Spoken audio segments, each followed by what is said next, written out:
Et bonjour à tous et bienvenue sur Motors Inside. Et bien voilà, la Formule 1 est de retour. Le Grand Prix de Bahreïn a eu lieu dimanche avec la victoire de Charles Leclerc. Et bien sûr, on va en parler. En plus de dérouler plus ou moins le programme pour le Grand Prix d'Arabie Saoudite, c'est déjà le week-end prochain. Et pour l'heure, nous sommes 5 et nous sommes en compagnie tout d'abord de deux rédacteurs qui font leur premier live avec nous. Romain, Cyprien, messieurs, bonsoir. Bonsoir à tous.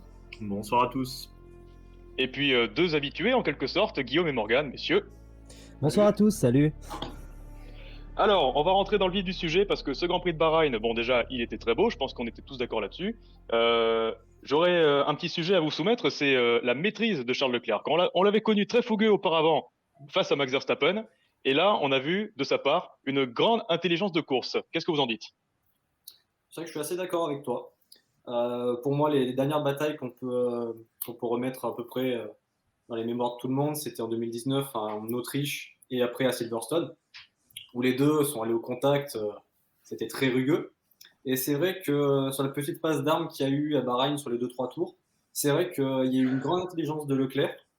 Et même je trouve qu'il s'est calmé parce que bon, il avait fait un petit peu la même chose à Hamilton à Monza pour sa deuxième victoire en F1, où il pousse un petit peu Hamilton hors de la piste, qui lui avait valu un petit drapeau noir et blanc. Et c'est vrai Ouais, que un là, petit il peu, était ouais. très propre, très calme, mais c'était très beau à voir. J'ai apprécié.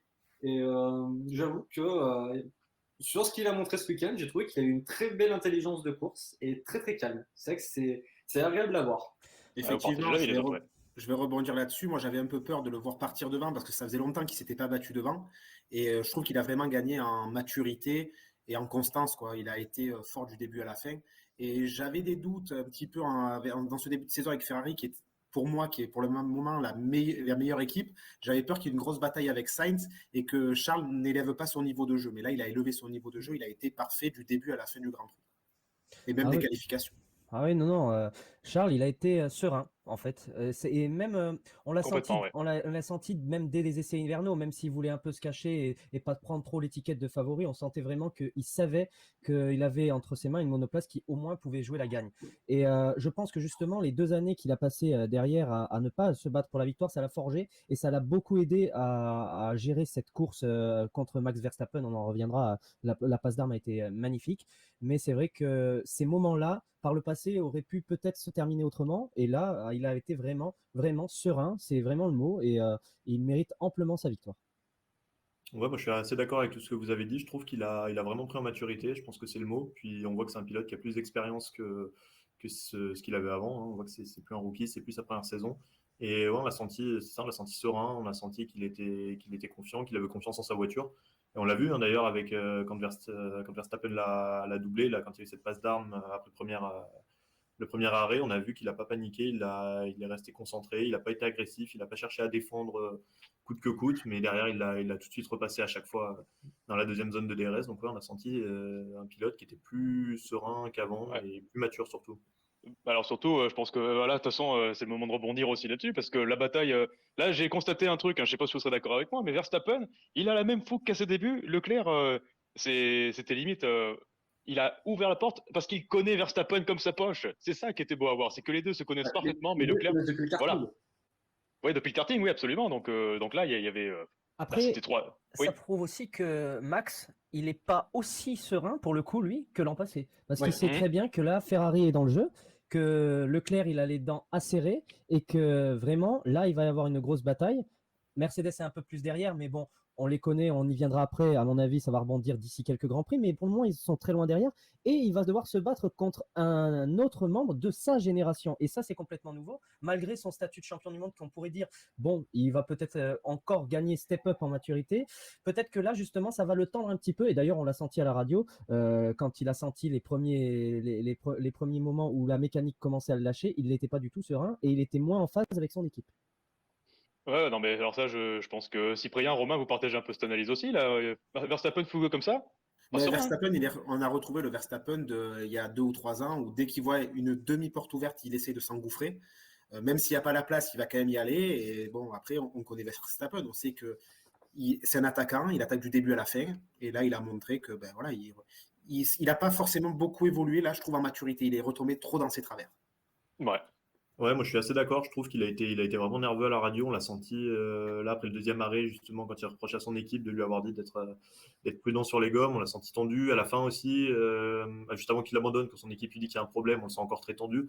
Puis je pense qu'il a vu aussi qu'il n'était pas dans le rythme, dans le même rythme que Leclerc, hein, puisque à part la petite bataille qu'ils ont pu avoir après le premier arrêt, et après Leclerc il s'est échappé et je pense qu'il avait un peu ce sentiment d'impuissance qu'il avait peut-être pas ou qu'il n'a pas souvent eu l'an dernier quand même face à Hamilton où il était souvent dans le rythme, voire même lui assez loin devant. Donc je pense qu'il y a peut-être aussi cet inconnu qui doit lui faire peur un peu. Il savait pas forcément la hiérarchie avant le début du week-end. Et là, je pense qu'il sent que Red Bull est bien, mais que Red Bull est peut-être un cran en dessous que Ferrari pour le moment en tout cas. Et après, ouais. je pense qu'il faut pas oublier une chose, c'est que Honda, ils ont cassé quand même 3 moteurs ce week-end Ouais. en course, enfin, moteur ou problème de pompe à essence.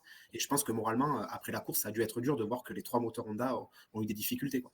Et Bah, je très bonne pense que ouais. l'année dernière, Ouais. Honda, ouais, l'année dernière, ils avaient un très très bon moteur, mais cette année, je suis pas convaincu qu'ils aient un aussi bon moteur Ben que le bon, moteur il va l'être, mais fiable, est-ce qu'il le sera? Ça, c'est une très bonne question. Bah, c'est une bonne transition, ça, parce que c'est le moment. Parce que là, bon, Leclerc, il n'y a pas grand-chose à dire. Il a déroulé sa bonne partition. Faut pas oublier non plus Carlos Sainz, hein, il fait encore un podium où il se fait éclipser. C'est pas possible, hein, décidément, lui. C'est incroyable. On en discutait au live de débrief d'Abu Dhabi. Mais par contre, concernant Red Bull, et enfin même AlphaTauri, Honda en général, enfin, faire 3 voitures sur 4, et le karma veut que ce soit un japonais qui reste en vie. Hein. Je veux pas dire. Là, attention, les complotistes vont nous tomber sur la tête. Mais ouais.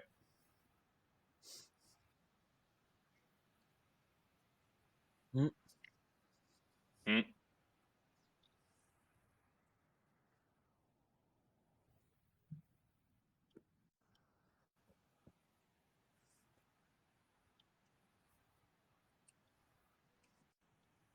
Ah oui. 9. Moi, j'ai vu ce petit flashback. Et après, Perez qui, au dernier tour, Rien a le faire. même problème. Et on se dit, mais qu'est-ce qui se passe? Ils maîtrisaient leur course et ils perdent tout comme ça à 2 minutes du but. Ouais, bah Moi, alors après Leclerc, on a fait une plaisanterie à la radio. Hein, Oui, et ouais, clairement. imaginez si ça s'était produit. ah Oui, là, bon, là, par contre, imagine, enfin, il le dit, il et se que ça passe se rien. produit. Et que Ouais. 2 virages plus tard, c'est le Ah moteur ouais. qui lâche. Ouais, non, là, c'est. On peut Ça jouer aurait, avec été, ça. ça aurait été affreux, mais en tout cas, Red Bull, bon, 0 points contre 30, Le max. Le max, c'est 40, le meilleur. 44, 44 44 avec le meilleur tour. tour. Hein. Voilà, c'est ça, 44 points pour Ferrari. Ça fait mal déjà. Hein. Mais Là, après, il ne faut pas oublier que lors des essais hivernaux, il me semble que Red Bull n'a fait aucune simulation de course. Ils sont partis là sur le Grand Prix sans savoir si la mécanique allait tenir. Ouais, Ouais. c'est pour ça que bon, Red Bull, ça va faire très mal. À mon avis, ça va remettre un petit peu chacun à sa place. Mais c'est pour ça qu'il faut pas non plus enterrer Mercedes pour la course à la victoire, parce que Mercedes, c'est vrai qu'ils sont derrière en performance, mais s'ils ont une voiture fiable comme elle l'a prouvé ces dernières années, ils pourraient tirer les marrons du feu comme ce week-end, malgré qu'ils soient derrière en performance. Et Red Bull pourrait très bien faire McLaren comme au début des années 2000, c'est-à-dire avoir une excellente voiture, avoir un très bon duo de pilotes, mais si la fiabilité n'est pas au rendez-vous, ne pas être en mesure d'aller chercher un titre mondial. Donc la fiabilité sera importante, sachant que la saison est longue, 23 Grands Prix. Il y a déjà un moteur en moins minimum pour Gasly, si c'est pas pour les 3. Donc il va falloir tenir longtemps avec 2 moteurs. Les pénalités vont faire mal pendant la saison chez Red Bull. Ouais, mais je pense que la plupart des motoristes, la fiabilité, cette année, ils vont quand même essayer de faire attention. Mais ils en ont un petit peu. C'est un peu le cadet de leur souci parce que je pense qu'il y en a beaucoup qui vont se servir de l'exemple Mercedes de l'an dernier où ils ont mis un moteur, ils ont rajouté un moteur à Hamilton qui était surpuissant et voilà, c'est qu'une toute petite pénalité et sur certains circuits, les places de pénalité, tu les rattrapes facilement. Regarde, on n'a qu'à regarder Hamilton au Brésil, hein, il fait 20e premier. Voilà. Après, Ouais, même- bah alors, j'ai envie de dire, excuse-moi Guillaume, j'ai envie de dire Mercedes, ils sont peut-être pas dans le rythme, mais si ne pas avoir de rythme et être fiable, ça fait la différence pour le titre, est-ce que c'est pas la meilleure option pour Merco quand même?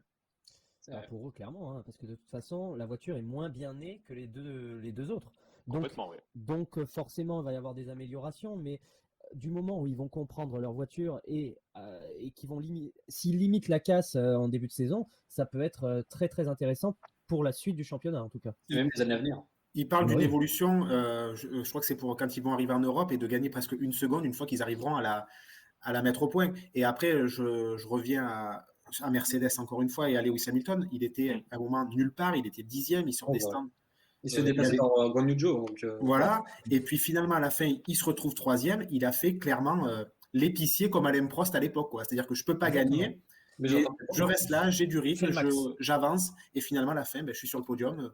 Je marque, c'est 12 points, je crois, de mémoire, ou 15 points, je 15, sais plus. 15, ouais. 15 points, points, voilà. 3e place, ouais. Voilà, donc 15. c'est quand même un bon résultat pour lui aussi, pour le championnat, quoi. Comme on dit, il y a 23 courses, donc c'est déjà 15 points dans la besace. Ouais, Ouais, puis ce ouais, qu'on non, disait, Ouais, Cyprien. ouais, ce qu'on disait ce que vous disiez sur le fait que Red Bull était au-dessus de Mercedes, c'est sûr que ça, c'est 15 points qui peuvent aussi donner un petit matelas à Mercedes, parce que même si Red Bull est devant sur les 2-3 prochains Grands Prix, s'ils continuent comme ça à bénéficier d'un ou deux accrochages, d'un ou deux problèmes mécaniques, mais que derrière, ils arrivent à prendre des 3e, des 4e places, bah, ils resteront dans la course.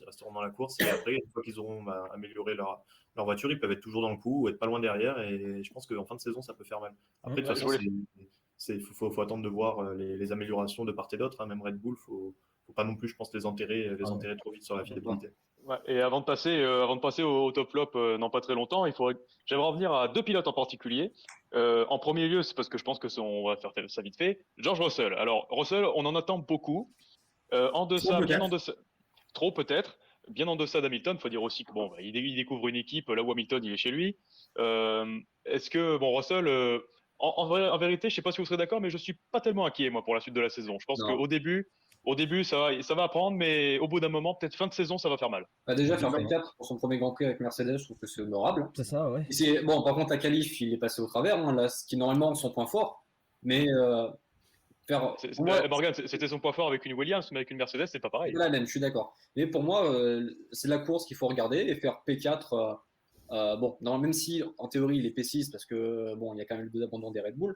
Faire P4, je trouve que c'est quand même honorable pour son premier Grand Prix chez Mercedes. Enfin, Grand Prix en tant que titulaire chez Mercedes avec la nouvelle génération de voitures. Je trouve que c'est quand même honorable et il n'est pas si loin que ça d'Hamilton. Non. Et que non. Je pense, d'ici la fin de saison, si ce n'est pas le milieu de saison, il va faire jeu égal, voire peut-être sur quelques Grands Prix le dominer. Moi, Ouais, je les dis ça. autres, Je vous vois êtes bien d'accord, ouais, rapidement. Ah, je Voilà, vois bien comme ça. s'il a une bonne base de départ là, pour le reste de la saison, il va pouvoir construire sur ce résultat-là. Et petit à petit, il va apprendre aussi de Lewis Hamilton parce que je pense qu'il a énormément à apprendre. Et voilà, à la mi-saison, il va pouvoir. Je le vois bien gagner à la mi-saison, pouvoir se battre. Si la Mercedes, bien entendu, gagne Si en pas avant. performance. Si pas avant. Si pas Oui, avant, mais on va avoir moi, un coup de pour folie. Russell, je me fixe mi-saison pour une victoire. Oui, parce que Pour- Moi, je pense Allez. que en fait, Mercedes va être très indulgente avec George Russell. Bon, hormis grosse catastrophe, de toute façon, ils vont lui laisser du temps. C'est très honorable, comme l'ont dit Morgan et Romain. La performance est tout à fait correcte.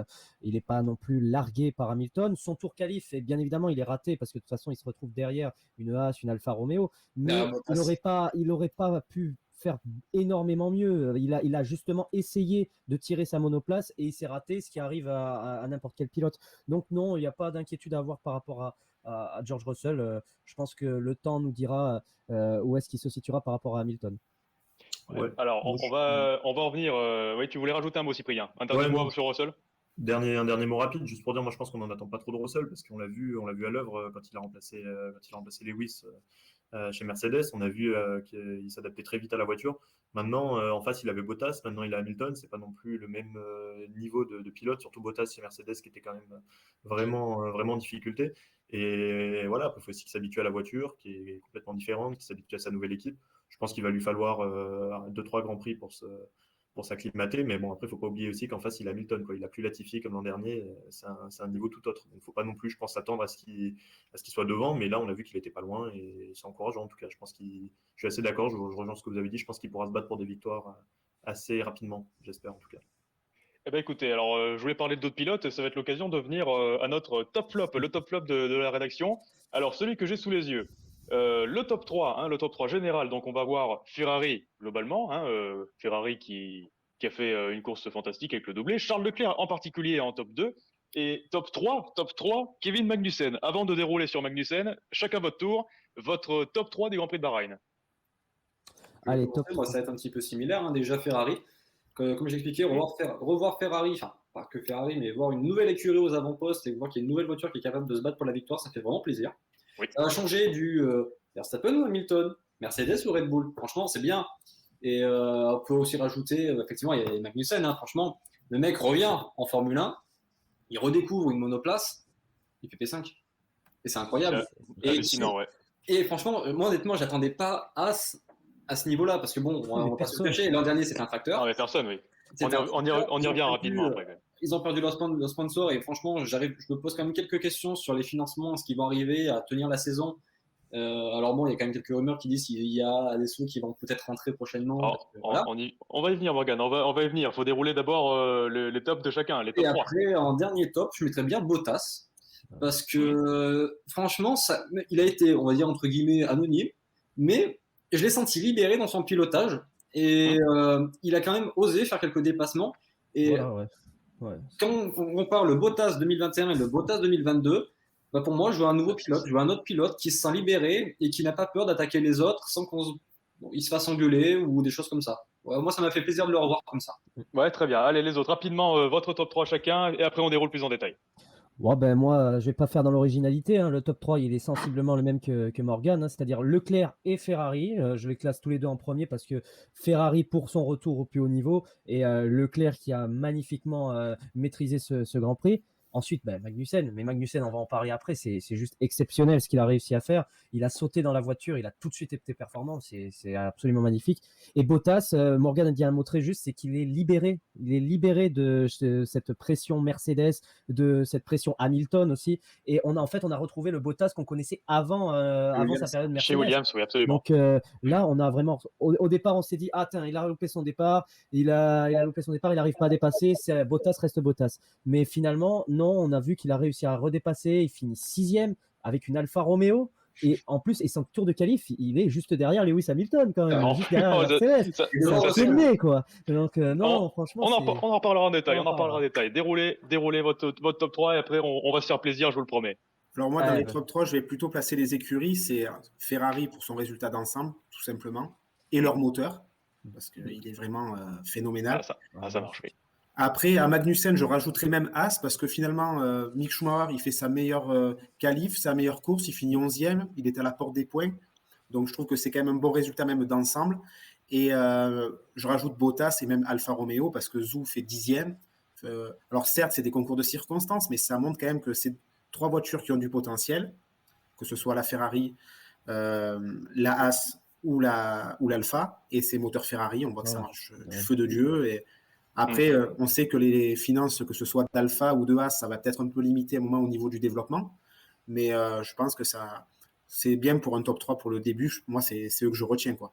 Voilà, As, on savait qu'ils n'avaient pas beaucoup de moyens, ils ont fait une voiture très simple, facile à exploiter, et ça va très bien. Et je pense qu'après, l'Alfa Romeo, elle sera peut-être plus véloce que la As dans le temps, après avoir pour la fiabilité, parce qu'ils ont quand même eu pas mal de problèmes. Là, est-ce que c'est un coup de chance ou pas? L'avenir nous le dira. On verra. Cyprien. Ben, un peu pareil, moi, mon top 3, Ferrari évidemment en premier, magnifique doublé, Leclerc vraiment au top, Sainz était très bien aussi, on l'a dit, on en parle un peu moins de Sainz, mais il a été super solide aussi, très régulier. Deuxième, As, pour moi pareil, je vais prendre l'écurie en général, Magnussen évidemment fait une performance qui est exceptionnelle, personne ne l'attendait là, ni lui ni l'écurie. Et surtout, alors c'est là où je mets un petit bémol sur Schumacher, c'est quand même qu'on n'attendait pas Magnussen aussi loin devant Schumacher quand même. Ouais.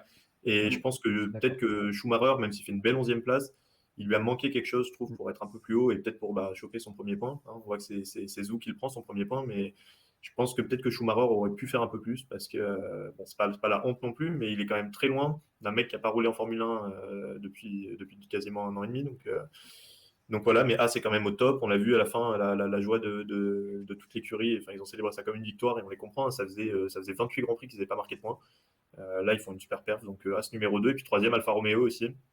Pour la performance d'ensemble, Bottas a été bon, a été très bon même. 6e en qualif, 6e à la fin en course.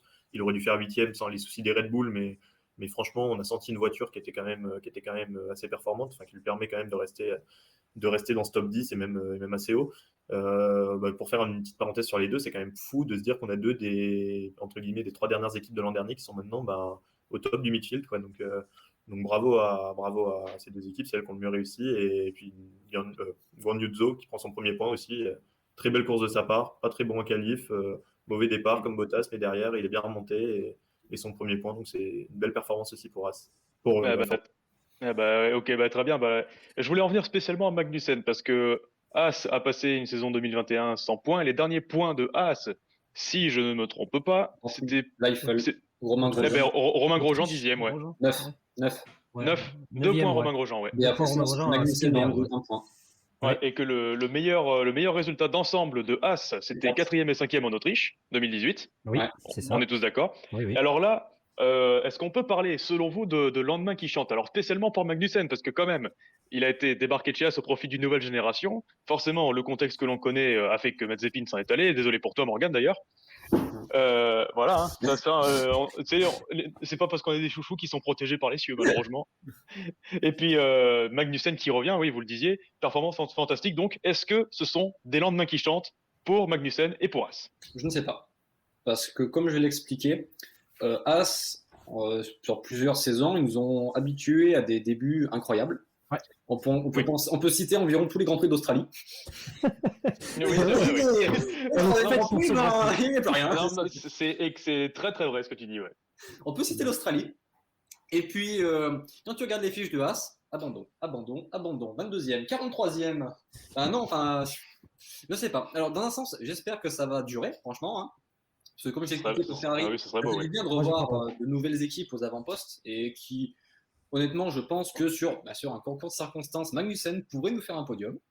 J'y crois. Ah, ben on n'était pas si loin. Je sais plus à combien il a terminé de la tête de course, mais Voilà. Ah, il est pas si pas, loin. J'y crois. pas si loin. Ah, Hein. il est- Mais franchement, les souvenirs du passé me font dire au fond de moi que c'est un Grand Prix qui nous a fait rêver et qu'on pourrait rester sur notre fin le reste de la saison. Après, il y a pourquoi quelque pas. chose qui change cette année, c'est qu'avec le budget capé, il y a pas mal de personnes de chez Ferrari qui ont intégré l'écurie As. Alors, ouais, ça va peut-être aider à avoir un peu plus de développement, à partir dans des directions qui font que la voiture évoluera dans le bon sens. Ça peut être la différence qu'il y a par rapport aux années précédentes. Voilà. Après, c'est sûr que j'espère que ce ne sera pas un feu de paille. Et puis après, Magnussen, lui, il n'a rien à perdre. Et on voit que la Formule 1, quand même, reste au-dessus de tout. C'est-à-dire qu'il avait un contrat avec Peugeot pour faire les 24 heures du Mans. Puis là, il y a une écurie de F1 qui le rappelle. Il y va de suite. Ben, ça montre tout simplement que la F1, ça reste le top du sport auto, tout simplement. On est d'accord. Moi, plus que des lendemains qui chantent, je pense que c'est une belle histoire, juste parce que Magnussen, voilà, comme tu l'as dit, personne ne l'attendait. Personne ne l'attendait en F1, personne ne l'attendait à ce niveau. On sait tous que Magnussen est un bon pilote, mais de là à s'attendre à ce qu'il fasse une performance comme celle-ci, c'est quand même exceptionnel. Après, je pense que au niveau du développement, ça va coincer, et je pense surtout que Haas, comme Alpha, a profité de bons énorme du moteur Ferrari, et que si jamais au niveau du développement, les autres équipes arrivent à niveler les performances, ça pourrait leur être préjudiciable. Et à eux en plus qu'Alfa Romeo, quoi. Parce que bon, ils ont quand même récupéré Magnussen au niveau du développement, c'est toujours mieux que les deux rookies, les ex-rookies qui étaient Schumacher et Mazepin. Mais pour moi, le développement va faire vraiment défaut à Haas. Et comme l'a dit Morgan, le passif de Haas nous laisse croire que bon, ils vont réaliser un bon début de saison, mais est-ce que la suite sera sensiblement pareille? J'y crois pas. Ça, on sait pas. Ouais, moi je suis assez d'accord. As, franchement, je les vois faire un bon début de saison. Je pense que là, ils vont surfer sur leur lancée. Ils vont nous faire peut-être un bon premier tiers, une bonne première moitié de saison. Puis après, quand tout le monde aura commencé à bien développer sa voiture, je pense qu'ils vont moins développer. Parce qu'on l'a dit, hein, ils ont moins d'argent, ils ont moins de ressources. Puis ils n'ont pas les meilleurs, non plus les meilleurs cerveaux, même s'ils en ont récupéré un peu de chez Ferrari. Donc moi, je pense, alors je les vois pas non plus redescendre là où ils étaient l'an dernier, Ah non. mais je pense qu'ils vont reculer un peu dans la hiérarchie. Ils se battront, oui, ils se battront pour des points, mais je pense que le top 5, comme Magnussen l'a fait, j'espère me tromper, mais je pense qu'en fin de saison, ce sera plus envisageable. Après, Alors, je dirais pas que ce serait plus envisageable, mais forcément, les équipes qui ont les plus gros moyens, budget capé ou non, forcément, ils ont peut-être les mêmes moyens en théorie, mais toujours les meilleurs ingénieurs, hein, les grandes écuries. Donc, Eh oui. voilà. Après, As a déjà un semblant de passif en Formule 1. Ils ont eu du succès en IndyCar, ils ont eu du succès en NASCAR. Bon, la Formule 1, c'est pas le même monde, mais Voilà. je pense quand même que cette année, As pourrait être dans le coup. Alors, pas tout le temps, mais plus souvent qu'avant. Ah oui, non C'est ce que je pense. Oui, c'est sûr. Là, de toute façon, on l'a vu ce week-end. C'est-à-dire que c'est une performance que déjà rien qu'en ce début de saison, l'avance qu'ils ont pris, il va falloir que les autres écuries qui sont derrière la comblent. Et Oui, aussi, déjà, ça surtout, va oui. prendre du temps. Donc, ce qui fait que les performances qu'ils viennent de faire, ils peuvent assurément les refaire déjà sur les Grands Prix suivants. Après, plus tard dans la suite de la saison, des écuries comme McLaren, si vraiment, il faudrait vraiment que la voiture soit une catastrophe sur tous les circuits et que le développement soit raté au plus haut point pour qu'ils ne puissent pas revenir au moins au niveau des écuries du midfield qui sont AlphaTauri, Alpine et donc As et Alfa Romeo. Donc, il va y avoir tellement un peloton resserré que ça va dépendre des circuits finalement. Et As pourrait éventuellement tirer sur un circuit son épingle du jeu.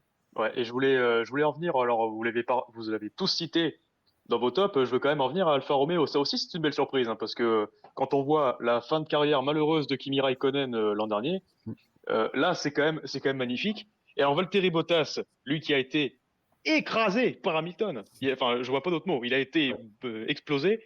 Enfin, je me souviens, 2019 ou 2021, il avait pris sa moustache et que début de saison de Valtteri Bottas à Hamilton, allez, cette année, c'est la bonne. Ouais, Et, ça, il disait ça. C'est Et voilà, 2019, et puis après, c'est revenu chaque année. et il a chopé le syndrome As avant l'heure, ou après. Ou Oui, en parce que quelque lui, le Grand sorte. Prix d'Australie, c'est son truc. Ouais, c'est ça. Ah oui, oui, il adore les débuts de saison, Bottas. En 2020, pareil, hein, il colle. Mais Et voilà, aussi, oui. on dit début de saison, mais il aime le Grand Prix de Russie. Ah, Bon, non, cette mais ça, année, Ouais. non, mais ça va pas être possible. Non, la Turquie, il aime bien aussi, mais ça, on n'est pas sûr. encore. Turquie, on en parle de 2020 ou Ah, écoute, hein, ça peut arriver des fois, des erreurs. Hein. Ouais, machin, et ouais. un tour de Hamilton. Bon, allez, si t'es ta queue, c'est pas grave, il aurait pu en faire 7. Mais là, par contre, à Bahreïn, magnifique performance, Ouais. à plus forte raison que l'Alfa Romeo. On aurait très bien pu dire de lui que, allez, c'est bon, c'est terminé, il va faire un an ou deux, puis il en aura marre. Eh ben là, non, c'est quand même sacrément motivant comme performance. Ouais, mais C'est un renouveau pour lui. Après, comme on disait pour As, faut regarder sur. Faut faire un bilan à la mi-saison. Tu vois, c'est qu'un premier Grand Prix et pour le moment, on se projette, on rêve, mais faut Oui, voir. d'accord, Après, est-ce que d'accord, les voisins- Morgane. Mais je veux dire que les tendances d'un Grand Prix, elles ne s'inversent pas d'un Grand Prix à l'autre directement. Il peut y avoir une certaine embellie en début de saison. Mi-saison, on verra. Mais en tout cas, pour les premiers Grands Prix, il y a déjà moyen Oui, d'engranger bien des sûr. gros points. Mais pour moi, il faudra regarder, il faudra faire un premier bilan à la mi-saison, parce que là, pour le moment, il y a certaines écuries qui sont à la ramasse, hein, pour ne pas les citer, Williams et McLaren. Est-ce qu'elles vont pas progresser? Est-ce qu'elles vont pas revenir au niveau d'Alfa Romeo As? Est-ce que on ne sait pas ce qui va se passer, hein, ça se trouve, on va peut-être découvrir que sur telle ou telle monoplace, il y a telle ou telle chose qui sont illégales et qu'on va devoir les remplacer, les modifier. Il y a plein de choses qui peuvent changer. Soit c'est pour le moment il y a beaucoup d'incertitudes avec cette nouvelle réglementation. Hein. Pour ça, même le moteur Ferrari, tu vois, il a quand même pris de la puissance et j'aimerais savoir comment ils ont fait pour trouver toute cette puissance. Hein. Injecteur. Ouais. Parce que bon, la dernière fois qu'ils ont eu un gros gain de puissance, bizarrement, il y a eu une petite enquête et qu'après ils se sont retrouvés en queue de peloton. Ouais, ça c'est arrivé une fois, mais bon, je pense qu'ils prendraient pas le risque de refaire une connerie pareille. Alors ça, je n'y crois pas. C'est Ferrari, on sait jamais. Hein. Ferrari, ça joue toujours avec la Mais règlement. quelle équipe que ce soit, on ne sait jamais. Mais Mais bon, voilà. il y en a quand même certains qui l'autre. Voilà, mais alors en particulier, alors Romain et Cyprien tous les deux, alors Valtteri Bottas, ça va faire du bien quand même d'être enfin, je dis bien enfin, le leader d'une écurie. Ah, mais pour lui, c'est un renouveau, tout simplement. Il voulait une place de numéro 1. Bon, il aurait aimé chez Mercedes, finalement, c'est chez Alpha. Mais lui, là, il a pratiquement plus de questions, de pression.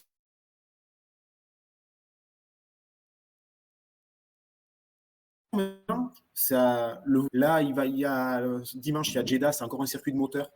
Je pense qu'il peut encore faire une bonne performance. Donc voilà, il va surfer, comme on disait, sur la vague. Il va prendre les points qu'il y a à prendre. Et puis après, ça sera que du bonus. Si au premier tiers de la saison se passe bien, qu'ils ont déjà engrangé pas mal de points, après, ils vont faire une saison tranquille. Et puis, à voir après pour le développement. Ça, c'est toujours pareil sur les petites écuries. Allez, le mot de la fin pour toi, Cyprien, pour conclure sur Bahreïn.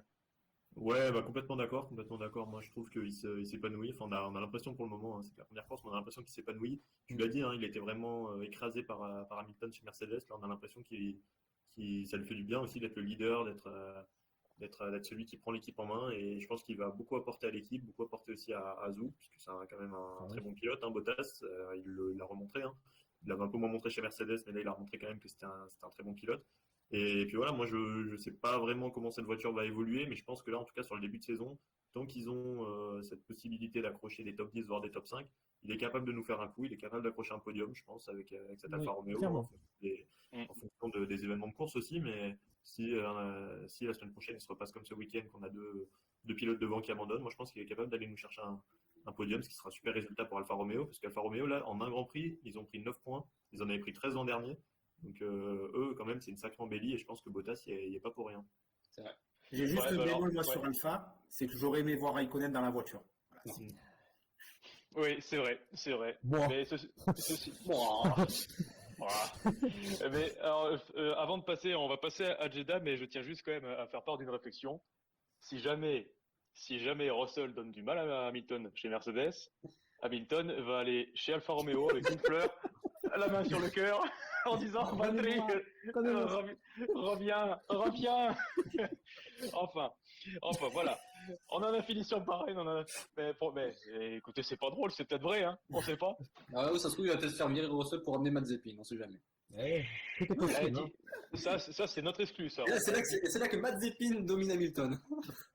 Alors, Ouais, non, je vois un peu. non, Non, là, Non, là, il faut avoir on- pris des substances. Là. on a rien pris, je vous assure. Pour l'heure. Ça le fait rire, hein, Guillaume, lui. Alors lui, pas de problème. On passe donc aux perspectives pour le prochain Grand Prix. C'est déjà ce week-end à Jeddah, sur le circuit ultra rapide urbain, donc le circuit urbain le plus rapide du monde. Décidément, on a les moyens. On a les moyens. Mais ceci dit, ce Grand Prix d'Arabie Saoudite l'an dernier, pour la question des droits de l'homme, on pourra en parler des heures et des heures et des heures. Ouais, Mais au niveau du circuit, intrinsèquement, qu'est-ce que vous en pensez, vous? Alors, honnêtement, quand j'ai vu les premiers plans qui avaient été dessinés, les premiers visuels, je me suis dit, mais qu'est-ce que c'est que ce circuit? C'est n'importe quoi. Et quand ils ont annoncé la vitesse moyenne, je me suis dit, mais quel est l'intérêt? Et encore, en voyant la course, j'ai mis mes préjugés de côté, j'ai adoré la course. Après, cette année, est-ce que ça va être la même? J'espère, sans l'accrochage stupide entre Hamilton et Verstappen. Ah, celui-là était stupide, oui. Voilà, quoi, hein. Franchement, j'espère avoir une course très intéressante. Et si je me trompe pas, ils n'ont pas modifié le tracé, ils l'ont pas élargi un petit peu pour. Si. Alors, ils ont fait en sorte que les parties en aveugle C'est vrai que ne le 260 soient plus. km, c'était pas rapide. C'est vrai qu'on se traînait un petit peu. Mais Ouais, non, ça va. C'est assez affreux. C'est pas digne de la Formule 1 d'aller aussi Non. vite, voyons. Bon. franchement, on se traîne hein, à 260 les moyennes. Non, Mais- mais voilà, voilà, c'est des. Bon, pardonnez-moi le terme, mais c'est des couilles molles à côté de l'Indy 500. Bon, Mais voyons. oui, mais oui. Alors, voilà, vous autres, le circuit de Jeddah. Alors, je voyais quelques mous, Ah, Guillaume, tu tires une mauvaise tête, toi, t'aimes pas. Non, moi je trouve que c'est un excellent circuit de qualification. Oui. C'est-à-dire que les qualifications sont absolument dingues. Les voir passer les uns après les autres, faire dans les S, c'est absolument dingue. La course, pour moi, ça a été un capharnaüm, mais total. Ça a été mais vraiment pas digne de la F1. Je vous rappelle qu'on a eu des offres quand même. Bon, on les aura pas puisque cette année, le monsieur qui faisait les offres a été viré. Ça fait pas Mais, mal. Et que surtout, il y aura plus possibilité, ça on rappelle, il y aura plus possibilité de d'entendre. discuter. Hein. Ouais, ouais. Non, mais les directeurs d'équipe Ouais. ne pourront plus causer avec la FIA. Voilà, Ça, il faut le donc savoir. c'est peut-être une très bonne chose parce que je pense que ça fait plus de mal que de bien à la F1. Oui. Et il faut lui laisser une deuxième chance à ce circuit. On sait jamais, on peut être très surpris sur la qualité du Grand Prix de cette année. Mais alors, honnêtement, Oui. je n'ai pas du tout apprécié le Grand Prix de Jeddah l'année dernière. À plus forte raison qu'Ocon a perdu le podium sur la ligne. Ça nous aurait mieux fait aimer le truc, peut-être. À cause de Bottas. Peut-être. À cause À cause- Vous allez voir, il va lui refaire la même, il va lui chipper la victoire dans le dernier tour. Là, Oh, je crois que Ocon il arrête sa carrière. Hein. peut-être bien, ouais. Les gars, vous autres, Ouais. Romain Cyprien. Ben moi, je vais rejoindre Guillaume, c'est un circuit de qualif, c'est vrai que c'est génial à voir. Après, je trouve que ça reste quand même un circuit dangereux. Je trouve Ouais, qu'il est un peu trop dangereux clairement. pour moi. Ouais, Et c'est après, vrai. là, avec les couvertures chauffantes qui chauffent moins du coup en sortie des stands, quand on Oui. voit Hamilton comme il a galéré à Bahreïn, là, je me dis, mais c'est direct dans le mur. Je pense qu'on va avoir des safety cars. Après, Ouais, ils sont quand même censés gérer un minimum leur voiture, hein, tu vois. Ouais, non, mais voilà, Ils ont je plus fais l'habitude, c'est un circuit, c'est voilà, pas comme deux une- qualifs, c'est ça le on se problème. éclate. C'est ça le problème. Regarde, dans les années 70-80, ça démarrait pneus Ouais. froids, il n'y avait pas de Oui. problème. Hein. Eh oui, mais Ouais, bon, après, on est trop bien habitué peut-être aussi. C'est ça le problème. C'est ça. Il y a peut-être aussi, ouais, Cyprien. Ouais, non, moi je suis assez d'accord. Je trouve que c'est un bon circuit de qualif. On a vu l'an dernier à Verstappen qui est à deux doigts de nous sortir un des tours de la décennie, peut-être. Ah, Ah, ouais. sa pole, Il ça avait aurait été terminé. certainement la plus belle de sa carrière. Hein. Oh oui. Ah ouais, Ça, c'est je sûr, pense, hein. il était sur un tour incroyable. Ils ont changé d'ailleurs ce dernier virage dans lequel il s'est craché. Mais moi, ce qui me fait un peu peur, c'est qu'avec ces nouvelles F1 qui sont un peu plus patonnes, un peu plus lourdes et tout, dans des circuits urbains comme ça, je ne suis pas forcément convaincu. On a vu pas mal de crash l'an dernier. Il y avait Perez là, qui s'était pris un petit carton. Ah Je me oui. dis qu'avec ces nouvelles F1, je sais, enfin, je suis assez Il y a d'accord. Elias Je pense aussi qu'on va avoir pas mal qui, d'effectifs. Oui, il y avait. À ce moment-là, ouais. de Oui, Haas, oui. et Ce qui est- Sainz en qualif qui. Et qui a tapé violemment, ouais. Ouais. Les deux Ferrari d'ailleurs, je crois. Leclerc Leclerc, avant et Sainz après, ouais. Leclerc, je n'en j'ai un doute. Leclerc, je sais Si, plus. si, si, Leclerc en essai Si, libre, si. il avait tapé. Ouais, en essai libre, ouais. Voilà, c'est ça. Et Ouais. Sainz en qualif. Alors, concernant Jeddah, alors je suis d'accord avec vous, c'est vrai que voir des voitures qui passent à fond, enfin, en tout cas celle de l'an dernier, ça passait à fond à certains endroits, c'était extraordinaire. Par contre, alors pour Jeddah, alors c'est vrai que déjà la localisation, Mm. bon, voilà. Le circuit en lui-même, alors faire un circuit urbain très rapide, pourquoi pas? Oui, pourquoi pas. Pourquoi pas? Mais pourquoi faire un truc, enfin, des virages en aveugle? Parce que je peux vous dire C'est qu'à ça qui est dangereux. à 320 sur un circuit style Monaco, mais des versions 10 000 fois plus, si jamais ça tape, mais alors là encore que ça a tapé dans un virage où il y avait des dégagements. Mais quand ça va taper, si jamais ça tape, imaginons, il y a une crevaison en pleine ligne droite, cette grande ligne droite qui rejoint le dernier virage là, parce que Sur celle-là va très accident. très. Il y a Sur- alors, sur accident. alors, sur accident, mais surtout le temps de décélérer, il serait très très court, donc les chocs seraient très violents. Ah oui. Et regarde, on a failli avoir la situation l'an dernier en essai libre 2 fois. Hein. Le Hamilton Gasly et le Hamilton Mazepin. Hein. Oui. Mais Verstappen l'a redit aussi là, un de ces jours. Il a redit ça justement. Il a dit qu'il y avait trop de virages à l'aveugle sur ce circuit et que c'était hyper dangereux, même en qualif avec les voitures au ralenti, qu'on les voyait au dernier moment et Mais le, qu'il le pour- trouvait trop dangereux. le problème, c'est bon, il y a un peu les virages en aveugle, mais je pense que les problèmes, c'est les pilotes eux-mêmes. Enfin, t'as pas à te foutre au ralenti dans un virage où il y a zéro visibilité. Je suis d'accord qu'il faut faire refroidir les pneus, etc. Mais après, il y a le travail des ingénieurs, leur dire attention, il y a tel pilote Oui, qui a tel voilà. endroit, décale-toi, accélère, tu vas te foutre ici. Pour moi, c'est Ouais, ça ouais. le problème. Au-delà des Ouais, virages bon. aveugles, c'est le manque d'organisation de un des pilotes et deux des teams pour dire, par exemple, t'as l'autre qui arrive à fond la balle derrière, dégage. Voilà, Ouais, moi, c'est ce qu'il faudrait faire. Faut pas remettre le circuit en cause, il est comme il est. C'est un problème de comportement. C'est un problème. Ouais, je suis d'accord. Mais alors après, il faut savoir que Jeddah, il n'est pas censé rester. C'est pas celui-là qui est censé arriver définitivement en Formule 1. Ah ouais? Ah, ça, je sais Ah pas. non, non, non. Non, alors, de ce que j'ai compris, c'est qu'on me corrige si je me trompe, mais le circuit de Jeddah, c'était un premier circuit pour accueillir la F1 en Arabie Saoudite dans des délais déraisonnables, très franchement. Ouais. Et par contre, il y a un autre circuit qui doit accueillir, qui doit être fini pour 2023, qui doit faire en sorte, qui doit être le circuit définitif de l'Arabie Saoudite, si je ne me trompe pas. Mais C'est il pas au me semble Qatar que cette c'est histoire? C'est pas au Qatar Non. qu'ils avaient roulé à Losail et qu'ils vont déménager? les deux, hein, il me semble. Hein. D'accord. Il me semble les deux, je ne sais plus. Bon, quoi qu'il en soit, le circuit de Jeddah, on peut en attendre soit du danger, soit une course folle. Mm. Et pour conclure, on passe à la toute dernière partie de ce débrief et présentation à la fois. Messieurs, à tour de rôle, les pronostics, c'est-à-dire votre poleman. Hein, de toute façon, on refera ça sur le site Motors Inside, bien évidemment, que vous lisez, j'espère. Le poleman et le podium pour vous. Paul Sainz. Il a envie de prendre sa revanche sur Leclerc. Il a une opportunité, il va la saisir. Clairement, déjà, il est très proche. Les deux sont joués niveau égal. Ils l'ont montré l'an dernier. Un coup Leclerc, un coup Sainz. Donc là, je me dis pourquoi pas Sainz. En plus, c'est un circuit de moteur. Le moteur Ferrari est surpuissant. Donc je me dis pourquoi pas. Après, pour la course, c'est plus compliqué. Plus compliqué. Je vois quand même une Ferrari, mais je serais incapable de dire laquelle. Écoutez, si vous ne savez pas dire de podium, à ce moment-là, on dira qui peut le mieux performer. Voilà. Ouais. Je vois Verstappen sur ce podium et Russell. Oui. Moi, je vois bien Russell aussi. Alors, en pole, je verrais bien Verstappen, justement. Il nous a montré qu'il était hyper rapide, qu'il aimait ce circuit. Et la Red Bull, bien qu'on ait parlé de soucis de stabilité, elle est performante quand même. Donc, il était vraiment pas loin Oui. à Bahreïn. Je pense que là, il y a moyen qu'il tape la pole. Ensuite, en victoire, je pense que ça sera probablement une Ferrari. Peut-être Sainz, il est plus à l'aise, Sainz, quand même, sur les circuits urbains hein, que Charles.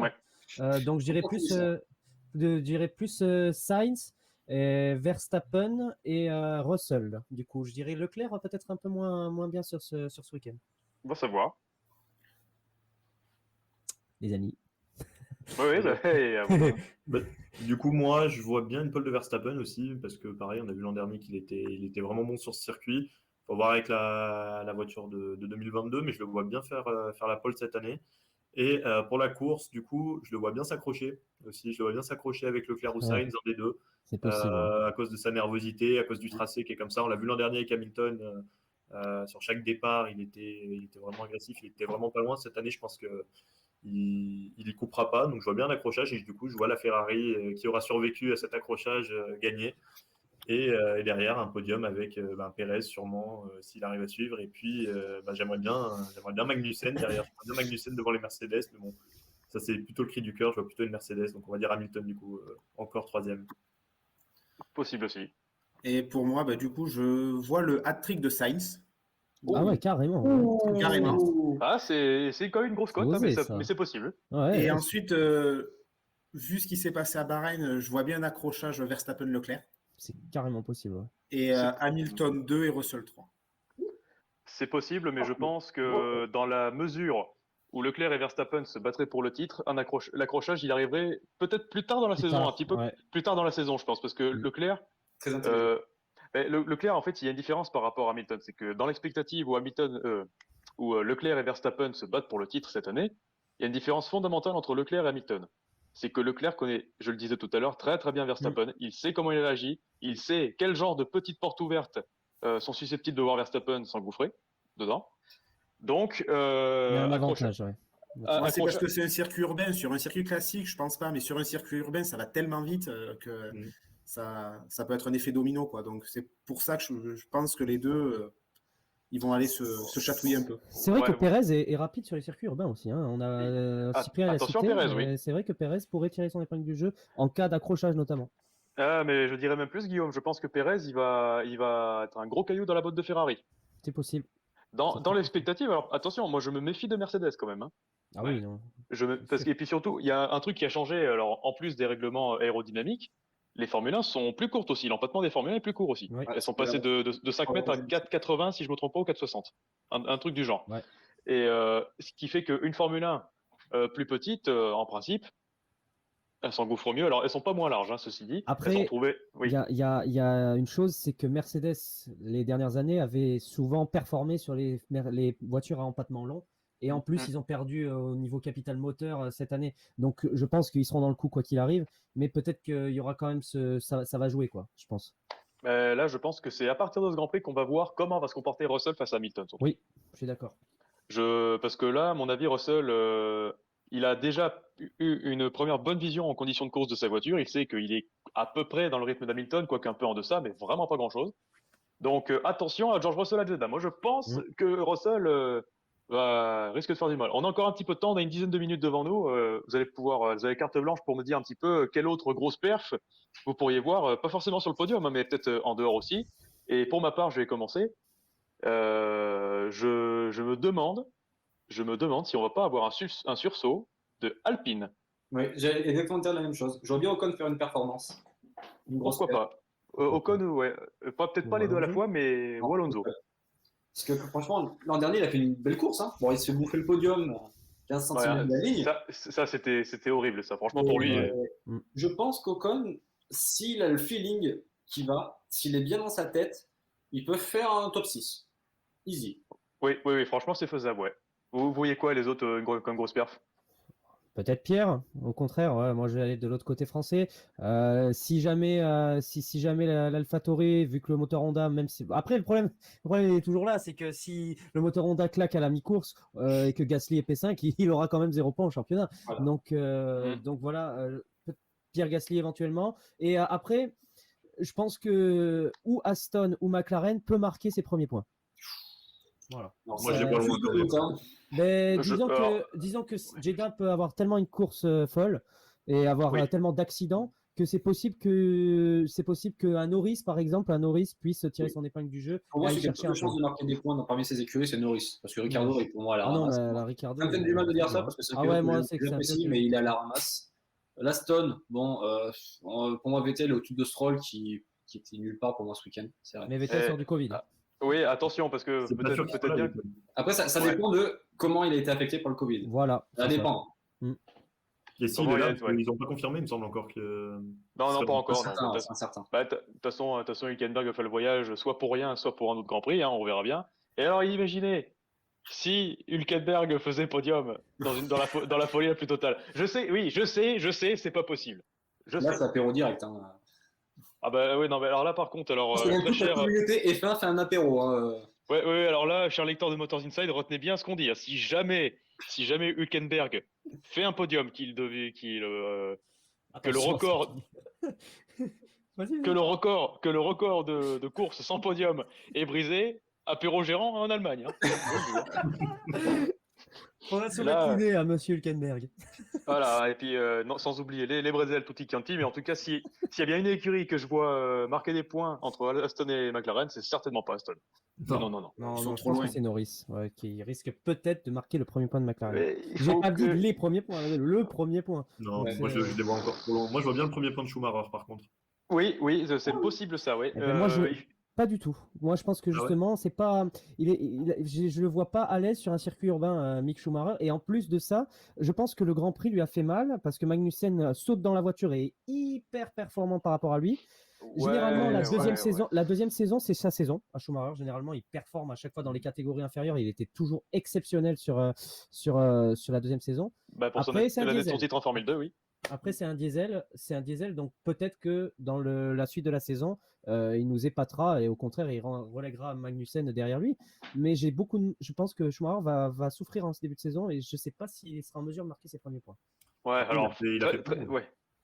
Pardon, Comment Oui, je disais, il fait P11 à Bahreïn. Et puis, moi, vraiment, je vois vraiment pas mal enfin, pas mal, en tout cas, un accrochage minimum dans ce Grand Prix. Donc, je pense qu'avec la voiture qu'il a, qui semble quand même pour le moment être la quatrième ou cinquième force du plateau, si la logique est respectée, si la quatrième ou cinquième force, normalement, il doit finir dans le top 10. C'est sûr. Après, évidemment, hein, c'est pas si simple que ça, on le sait, mais je pense, moi, franchement, qu'il a une carte à jouer parce que devant lui, Zhou lui prend un point à Bahreïn qui lui prendra peut-être pas aujourd'hui parce que Zhou, il va découvrir aussi le circuit.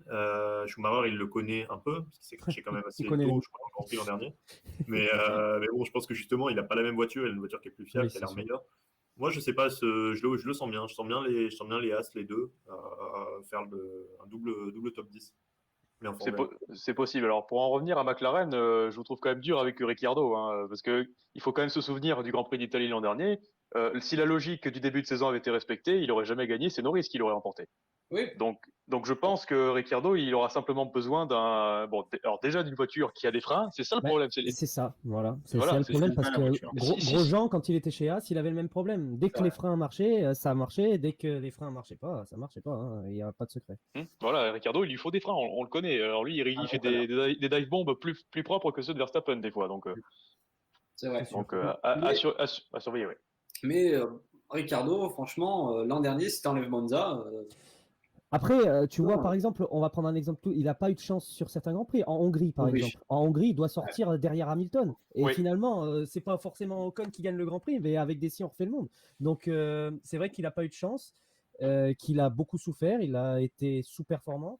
Et il va devoir se ressaisir assez vite, et au moins par rapport à Norris. S'ils ont une mauvaise voiture, bon, ben, entre guillemets, ils y peuvent rien, quoi. Ils font avec ce qu'ils ont. Mais il doit au moins être au niveau de Lando Norris pour se redorer son blason, quoi. mais il est pas, c'est ça le problème. Norris est au-dessus, je trouve. Ah, Norris, c'est pas pareil, mais il apprend doucement. C'est un parcours à la Sainz un petit peu. Il apprend doucement, il progresse doucement, il approche petit à petit. Il a beaucoup appris de Sainz. Il a quand même, je trouve que bon, même s'il apprend petit à petit, je trouve que c'est quand même un très bon pilote. Un excellent pilote, même. Un bon pilote, faut pas oublier son début de saison l'an dernier. Il doit gagner un Grand Prix l'an dernier. Oui. Et peut-être même partir de la pole aussi en Autriche. Hein, Oui. Après, il a la pole. Et à Spa, mais oui, il aurait dû gagner à Spa, nom de Dieu. Et si. Non, mais avec des si, Mazepin aurait été champion du monde. Hein, Pour le plus grand bonheur de Morgan. Oui, voilà, parce qu'on sait que Morgan. J'adore les pilotes idiotes. Ah dis donc, va dire ça à tonton Mazepin, il va être très content. Hein. Bon, écoutez, voilà, je pense qu'on a à peu près tout dit. Donc, avantage Ferrari à Jeddah pour conclure tout ça. Oui. Ah oui. Mais on verra match bien. avec Verstappen. Match avec Verstappen. Eh bien, écoutez, on va voir si tout ça se réalise. En tout cas, merci beaucoup d'avoir regardé ce débrief et présentation du Grand Prix, des Grands Prix de Bahreïn et d'Arabie Saoudite. On se retrouve bien sûr sur Motors Inside pour les articles de chacun de ces messieurs.